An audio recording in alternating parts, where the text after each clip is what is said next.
بسم اللہ الرحمن الرحیم بسم اللہ الرحمن الرحیم الحمد للہ رب العالمین والصلاة والسلام علی رسولہ محمد وآلہ واصحابہ اجمعین اما بعد۔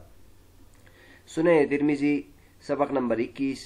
آج کے سبق کا عنوان ہے حدیث نمبر 2، باب ما جاء فی فضل الطہور، حصہ اول۔ ترمذی شریف کی دوسری حدیث آج ذکر کریں گے اور اس پر باب باندھا ہے علامہ امام ترمذی رحمۃ اللہ علیہ نے، باب ما جاء فی فضل الطہور، جس میں پاکی سے متعلق فضائل ذکر کیے جائیں گے، یعنی وضو کی کیا فضیلت ہے اس کے بارے میں ذکر کریں گے۔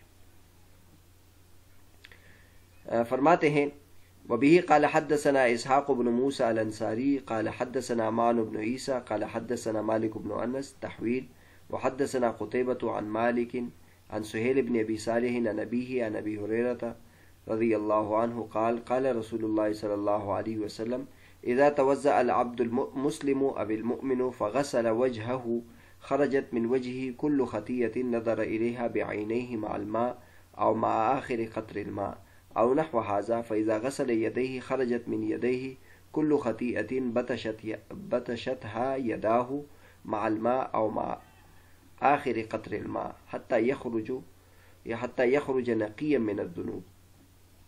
قال ابو عيسى هذا حديث حسن صحيح وهو حديث مالك عن سهيل عن أبيه عن أبي هريرة، وأبو صالح والد سهيل هو أبو صالح السمان واسمه زكوان، وأبو هريرة اختلفوا في اسمه فقالوا عبد شمس وقالوا عبد الله بن عمرو، وهكذا قال محمد بن إسماعيل وهذا أصح۔ وفي الباب عن عثمان وثوبان والسنابحي وعمر بن عبسة وسلمان وعبد الله بن عمرو، والسنابحي الذي روى عن أبي بكر الصديق ليس له سماع من النبي صلى الله عليه وسلم، واسمه عبد الرحمن بن عسيلة، ويكنى أبا عبد الله، رحل إلى النبي صلى الله عليه وسلم فقبض النبي صلى الله عليه وسلم وهو في الطريق، وقد روى عن النبي صلى الله عليه وسلم أحاديث۔ والسنابح بن الأعسر الأحمسي صاحب النبي صلى الله عليه وسلم يقال له السنابحي أيضا، وإنما حديثه قال سمعت النبي صلى الله عليه وسلم يقول إني مكاثر بكم الأمم فلا تقتلن بعدی۔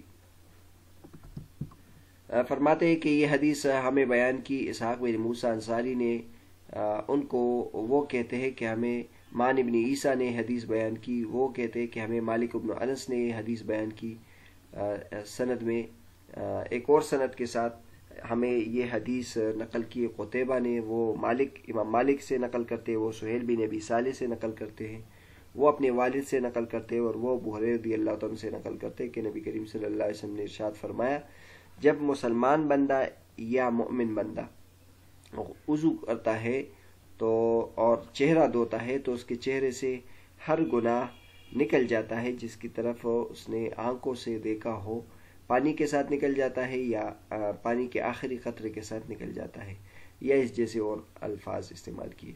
فَإِذَا غَسَلَ يَدَيْهِ، پھر جب اپنے ہاتھوں کو دھوتا ہے تو اس کے ہاتھوں سے ہر وہ گناہ نکل جاتا ہے جس کو اس کے ہاتھ نے پکڑا ہو، پانی کے ساتھ یا پانی کے آخری قطرے کے ساتھ وہ گناہ نکل جاتے ہیں، یہاں تک کہ وہ گناہوں سے بالکل صاف ہو جاتا ہے۔ امام ابو عیسیٰ ترمذی رحمۃ اللہ فرماتے کہ یہ حدیث حسن صحیح ہے، اور یہ حدیث امام مالک رحمۃ اللہ کی حدیث ہے سہیل بن ابی صالح سے، اور وہ اپنے والد سے، اور وہ ابو ہریرہ رضی اللہ عنہ سے نقل کرتے ہیں۔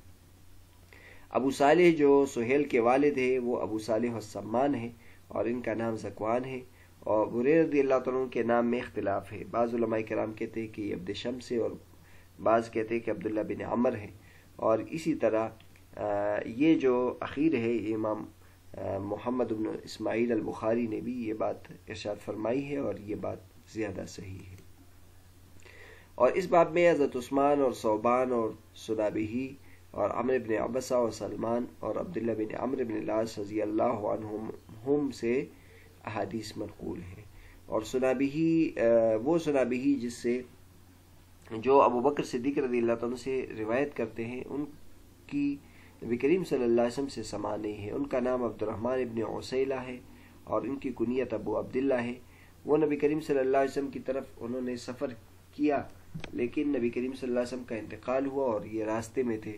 انہوں نے نبی کریم صلی اللہ علیہ وسلم سے حدیث نقل کی ہے. اور سنابہ بن الاسر الاحمسی جو نبی کریم صلی اللہ علیہ وسلم کے صحابی ہیں ان کو بھی سنابی کہا جاتا ہے. اور ان کی جو حدیث ہے وہ یہ والی ہے کہ وہ فرماتے کہ میں نے نبی کریم صلی اللہ علیہ وسلم سے سنا انی مکاثر بکم الامم، میں دیگر امتوں پر میں آپ کے ذریعے سے کثرت کے لحاظ سے فخر کروں گا، لہذا تم میرے بعد قتل و قتال نہ کرو. یہ حدیث پوری ہو گئی اور اس کا ترجمہ ہو گیا. اس میں دیکھیں تو اس حدیث میں اس باب میں بنیادی طور پر امام ترمذی رحمۃ اللہ یہ بیان فرمانا چاہتے ہیں کہ وضو کی فضیلت کیا ہے. تو وضو کی فضیلت یہ ہے کہ جب انسان وضو کرتا ہے تو وضو کے ذریعے سے اس کے تمام اعضاء نے جتنے بھی گناہ کیے ہوتے ہیں وہ اللہ تبارک و تعالی معاف فرما دیتے ہیں. جیسے کہ آگے آ جائے گا اس گناہ سے مراد گناہ کبیرہ مراد نہیں، گناہ صغیرہ ہے، وہ اللہ تبارک و تعالی معاف فرما دیتے ہیں. تو لہٰذا وضو کے ذریعے سے انسان گناہوں سے پاک ہو جاتا ہے. یہ بنیادی طور پر تو اس فضیلت کو بیان کر رہے ہیں. باقی اس میں جو حدیثی مباحث ہے یا فقہی مباحث ہے وہ بھی آپ کے سامنے بھی ذکر کرتے ہیں. ایک تو اس میں جو روات کے حالات ہیں وہ آپ کے سامنے ذکر کرتے ہیں. کچھ روات کے حالات تو خود امام ترمذی رحمۃ اللہ علیہ نے ذکر کیے ہیں اور تفصیل ذکر کی ہے، وہ آپ کے سامنے ذکر کرتے ہیں. جو پہلے راوی ہے اسحاق بن موسیٰ الانصاری، تو یہ امام ترمذی رحمۃ اللہ کے شیخ ہے. اس کے بارے میں تقریب التہذیب میں لکھا ہے اسحاق بن موسیٰ بن عبداللہ بن موسیٰ بن عبداللہ بن یزید الختمی، ابو موسیٰ المدنی، نیسابور کے قاضی تھے، ثقہ تھے، متقن تھے اور یہ 10ویں طبقے میں شمار ہوتے ہیں اور 244 ہجری میں ان کا انتقال ہے. ان کی روایت مسلم شریف میں، ترمذی میں، سنن نسائی میں اور ابن ماجہ میں ہے. اسی طرح جو دوسرے راوی ہے معن ابن عیسیٰ، تو اس کے بارے میں لکھا ہے معن ابن عیسیٰ بن یحییٰ الاشجعی مولاہم ابو یحییٰ المدنی القزاز ثقۃ ثبت. ابو حاتم کہتے ہیں کہ امام مالک رحمۃ اللہ کے شاگردوں میں سب سے زیادہ قوی راوی ہے اور یہ 10ویں طبقے کے کبار حضرات میں ان کا شمار ہے اور ان کا انتقال 198 ہجری میں ہے. 66 کے راوی ہے. اور یہ مان ابن عیسیٰ نقل کرتے امام مالک رحمۃ اللہ علیہ سے.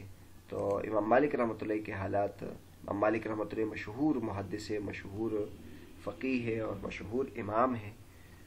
مالک ابن انس ابن مالک بن ابی عامر ابن عمر الاصبہی ابو عبداللہ المدنی الفقیہ امام دار الہجرہ، یعنی مدینے کے امام تھے. رأس المتقنین، ثقہ راویوں کے میں سب سے بڑے تھے. وہ کبیر المتثبتین، حتی قال البخاری، یہاں تک امام بخاری رحمۃ اللہ فرماتے اصح الاسانید کلھا، تمام کے تمام اسانید میں جو سب سے زیادہ اصح ہے وہ یہی سند ہے. مالک عن نافع عن ابن عمر، یہ 7ویں طبقے میں شمار ہوتے ہیں اور 179 میں ان کا انتقال ہوا ہے اور ان کی جو پیدائش ہے وہ 93 ہجری ہے.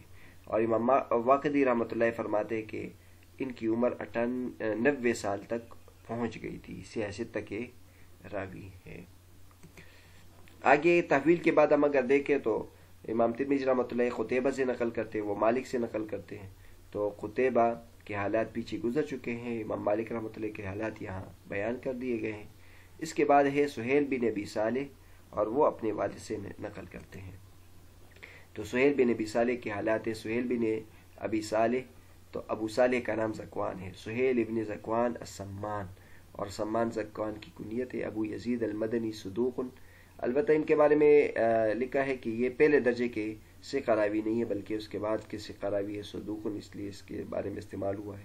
تغیر حفظہ بآخرات، آخر میں ان کا حافظہ تبدیل ہو گیا تھا امام بخاری رحمۃ اللہ علیہ سے روایت نقل کی ہے لیکن مقروناً نقل کی ہے، یعنی کسی اور کے ساتھ ملا کر نقل کی ہے اور تعلیقاً نقل کی ہے۔ یہ چھٹے طبقے میں شمار ہوتے ہیں۔ منصور بادشاہ کے خلافت میں ان کا انتقال ہوا، سیاست کے راوی ہے۔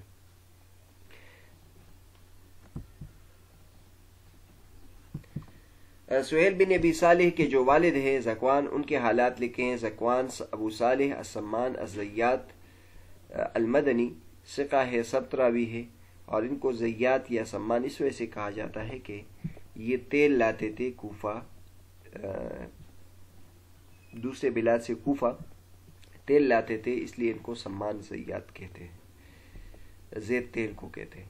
یہ تیسرے طبقے میں ان کا شمار ہے، اور 101 ہجری میں ان کا انتقال ہے، اور یہ سیاست کے راوی ہے۔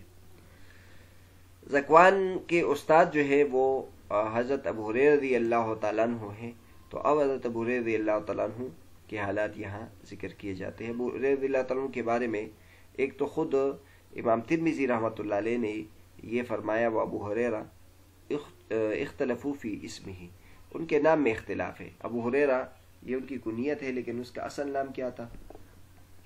تو بعض کہتے ہیں کہ ان کا نام عبد شمس تھا، اور بعض کہتے ہیں کہ اس کا نام عبداللہ بن عمر تھا، لیکن امام ترمذی رحمۃ اللہ دوسرے کو ترجیح دیتے ہیں، عبداللہ بن عمر کو ترجیح دیتے ہیں، اور کہتے ہیں کہ امام بخاری رحمۃ اللہ علیہ فرماتے ہیں کہ ان کا نام عبداللہ بن عمر ہے۔ باقی ابو ہریرہ رضی اللہ تعالیٰ عنہ کی شخصیت کے بارے میں بہت زیادہ کتابیں لکھی گئی ہیں، ان کے حالات سے متعلق کچھ باتیں آج کرتے ہیں اور کچھ اگلے سبق میں انشاءاللہ آ جائے گی۔ ابو ہریرہ رضی اللہ عنہ کے حالات تقریب التہذیب میں لکھے۔ ابو ہریرہ الدوسی الصحابی الجلیل حافظ الصحابہ، تمام صحابہ میں سب سے زیادہ حدیث یاد کرنے والے۔ اختلف فی اسمہ و اسم ابیہ، قیل عبد الرحمن بن صخر وقیل ابن غنم، بعض کہتے عبد الرحمن بن صخر ہے، بعض کہتے عبد الرحمن بن غنم ہے، اور بعض کہتے ہیں عبداللہ بن عائز ہے، اور بعض کہتے ہیں عبداللہ بن عامر ہے، بعض کہتے ہیں عبداللہ بن عمر ہے، اور بعض کہتے ہیں سکین ابن ودمہ بن ہانی ہے، اور بعض کہتے ہیں سکین ابن مل ہے، اور بعض کہتے ہیں سکین ابن صخر ہے، اور بعض کہتے ہیں عامر ابن عبد الشمس ہے، اور بعض کہتے ہیں عامر ابن عمیر ہے، اور بعض کہتے ہیں یزید ابن اشرقہ ہے، اور بعض کہتے ہیں عبد نہم ہے، اور بعض کہتے ہیں عبد شمس ہے، اور بعض کہتے ہیں عبد غنم ہے، اور بعض کہتے ہیں عبید ابن غنم ہے، اور بعض کہتے ہیں عمر ابن غنم ہے، اور بعض کہتے ہیں عبید ابن عامر ہے، اور بعض کہتے ہیں سعید ابن الحارث ہے۔ یہ اختلاف ہمیں ملا ہے ان کے بارے میں، اور حافظ ابن حجر رحمۃ اللہ فرماتے ہیں کہ ہمیں یقین ہے کہ حافظ ابن حجر رحمۃ اللہ علیہ فرماتے ہیں وَنَقْطَعْ بِأَنَّ عَبْدَ الشَّمْسُ وعبد نہم غُيِّرَ بَعْدَ أَنْ أَسْلَمَ، یہ نام پھر تبدیل کر دیے گئے تھے عبد الشمس و عبد نہم، اور البتہ اس میں اختلاف ہے کہ کون سا راجح ہے، تو اکثر حضرات اس طرف گئے ہیں کہ ان کا نام عبد شمس تھا، لیکن نسابین میں سے ایک بڑی جماعت اس بات کی طرف گئی کہ ان کا نام عمرو ابن عامر تھا۔ سن 7 ہجری میں یا 8 ہجری میں، اور بعض کہتے ہیں سن 9 یعنی 50 57 میں یا 58 میں یعنی 59 میں ان کا انتقال ہوا، اور ان کی عمر 78 سال تھی، سیاست میں ان کی روایت ہے۔ آگے امام ترمذی رحمۃ اللہ علیہ نے یہ بیان فرمایا تھا کہ اس باب میں دیگر حضرات سے بھی حدیث منقول ہے، یعنی عثمان رضی اللہ عنہ، صوبان رضی اللہ عنہ، اور سنابہی رضی اللہ تعالیٰ عنہ، عمرو بن عبس رضی اللہ تعالیٰ عنہ، سلمان رضی اللہ عنہ، عبداللہ بن عمر رضی اللہ تعالیٰ عنہ، ان سے بھی حدیث منقول ہے۔ اس کے بعد امام ترمذی رحمۃ اللہ علیہ نے سنابہی کی تفسیر بیان کی کہ سنابہی نام سے کتنے راوی ہے، تو امام ترمذی رحمۃ اللہ علیہ کہتے ہیں کہ سنابہی کے نام سے 3 راوی ہے۔ ایک سنابہی تو یہ ہے جو نبی کریم صلی اللہ علیہ وسلم سے روایت کرتے ہیں، اور ایک وہ سنابہی ہے جو نبی کریم صلی اللہ علیہ وسلم سے براہ راست روایت نہیں کرتے بلکہ ابوبکر صدیق رضی اللہ تعالیٰ عنہ سے روایت کرتے ہیں، اور اس کا نام عبد الرحمن ابن عسیلہ ہے، اور اس کی کنیت ابو عبداللہ ہے۔ یہ جب نبی کریم صلی اللہ علیہ وسلم کی طرف سفر کر رہے تھے تو نبی کریم صلی اللہ علیہ وسلم کا انتقال ہوا تھا، یہ راستے میں تھے، تو یہ بھی نبی کریم صلی اللہ علیہ وسلم سے حدیث نقل کرتے ہیں لیکن مرسلاً نقل کرتے ہیں، نبی کریم صلی اللہ علیہ وسلم سے ان کی ملاقات ثابت نہیں۔ تو یہ دو سنابی ہی ہو گئے۔ ایک السنابح ہے، اور سنابح بن عاصر الاحمسی، یہ بھی صحابی ہے، ان کو سنابی ہی بھی کہا جاتا ہے، اور ان کی جو مشہور حدیث ہے وہ یہ ہے کہ میں نبی کریم صلی اللہ علیہ وسلم سے سنا، انی مکاثر بکم الامم فلا تختلن بعدی۔ تو الغرض امام ترمذی رحمۃ اللہ علیہ نے سنابی کی تفسیر بیان کی کہ سنابی جو ہے اس نام سے 3 راوی ہے۔ تو یہاں کون سا مراد ہے؟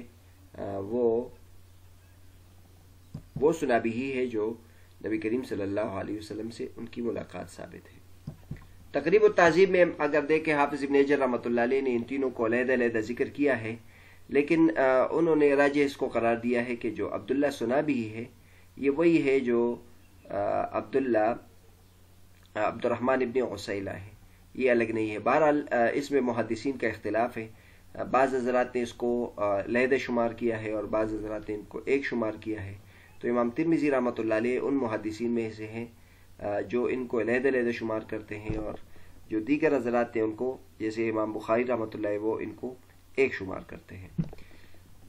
تو سنابح بضم اولی ثم نون وموحدہ ومہملہ سنابح بن العاصر الاحمسی، اس کے بارے میں حافظ ابن حجر لکھا ہے کہ یہ صحابی ہے، کوفہ میں رہتے تھے، اور جنہوں نے ان کے بارے میں سنابی ہی کہا ہے تو ان کو وہم ہوا ہے، یہ ابن ماجہ کے راوی ہے۔ اور عبداللہ سنابی ہی، اس کے وجود میں اختلاف ہے، بعض کہتے ہیں کہ یہ صحابی ہے، مدنی ہے، اور بعض کہتے ہیں کہ یہی وہ ہے جو عبداللہ سنابی ہے، یعنی عبد الرحمن ابن عسیلہ، جس کا ذکر آگے آ رہا ہے۔ ان کی حدیث ابو داود میں ہے، سنن نسائی میں ہے اور ابن ماجہ میں ہے۔ اور عبد الرحمن ابن عسیلہ کے بارے میں لکھا ہے کہ عسیلہ محملتین کے ساتھ ہے اور مصغر ہے۔ عبد الرحمن ابن عسیلہ المرادی ابو عبداللہ سنابی ثقہ ہے اور کبار تابعین میں سے ہے، یہ تابعی نہیں ہے، صحابی نہیں ہے۔ مدینہ آئے تھے نبی کریم صلی اللہ علیہ وسلم کی وفات کے بعد 5 دن کے بعد، اور عبد الملک بن مروان کی خلافت میں ان کا انتقال ہوا تھا۔ تو وہی بات جو امام ترمذی رحمۃ اللہ علیہ نے بیان فرمائی ہے اور انہوں نے بھی بیان فرمائی ہے، لہٰذا عبد الرحمن بن عسیلہ کی نبی کریم صلی اللہ علیہ وسلم سے براہ راست اگر روایت ہوگی تو پھر مرسل ہوگی۔ تو یہاں چونکہ امام ترمذی رحمۃ اللہ علیہ اس حدیث میں یہ بیان فرماتے ہیں کہ یہاں جو عبد الرحمن سنابی سے منقول ہے یہ وہ صحابی ہے جو نبی کریم صلی اللہ علیہ وسلم سے براہ راست نقل کرتے ہیں، چونکہ ان کا مسلک یہ ہے لہٰذا یہ حدیث متصل ہوگی۔ اور دیگر حضرات کے نزدیک سنابی سے، چونکہ وہ سنابی مراد ہے جو نبی کریم صلی اللہ علیہ وسلم کے ساتھ جس کی ملاقات نہیں ہوئی، عبد الرحمن بن عسیلہ، لہٰذا ان کے نزدیک حدیث یہ مرسل ہوگی۔ آج کے سبق میں ہم نے اس حدیث سے متعلق اذا توضأ العبد المسلم اس کے بارے میں چند مباحث بیان کر دیے ہیں۔ اس حدیث سے متعلق کچھ دیگر مباحث اور خاص طور پر فقہی مباحث اگلے سبق میں انشاءاللہ ہم ذکر کریں۔